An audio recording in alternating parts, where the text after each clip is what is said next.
This week is American Education Week, a week first dedicated in 1921 to celebrating public education and the people who work in our schools every day to make a difference for our students.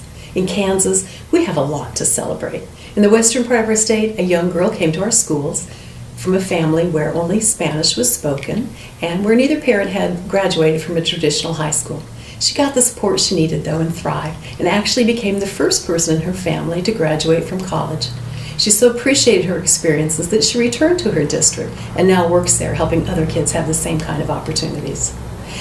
As we moved towards the other end of the state, a young man came to school every day and worked very hard. He was unfailingly polite, and he tried very hard to do everything he was asked to do. Standardized tests, though, were not his strength, and his scores, despite his best efforts, sent him a very discouraging message. He found, however, his passion and his talent in running through school track and cross-country teams, and his success as a school athlete helped him gain some confidence and some dedication, things that will help him very well in his adulthood. So let's continue across the state to our large suburban area around Kansas City. There, a young man kindled his interest in academic pursuit and Chinese through his school experiences.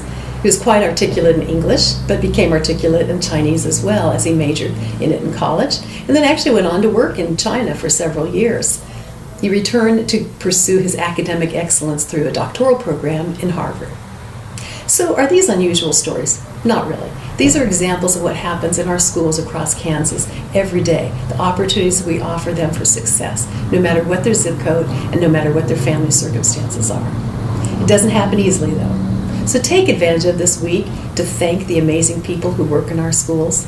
And that includes everyone, from the custodians to the administrators to the teachers to the paraprofessionals, all the people who devote each day to helping our kids be successful. But they alone are not enough. Public education is our community's commitment to providing those kinds of golden opportunities to our students. And so that means we all have to help out. Parents need to send their children ready to learn each day. And when parents struggle to do that, the community needs to chip in.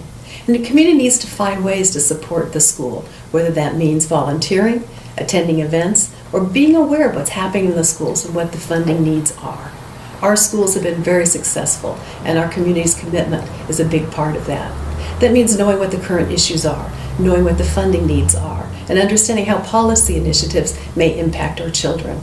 And it also means helping our legislators understand that they need to step up to fund the commitment that we have for our schools.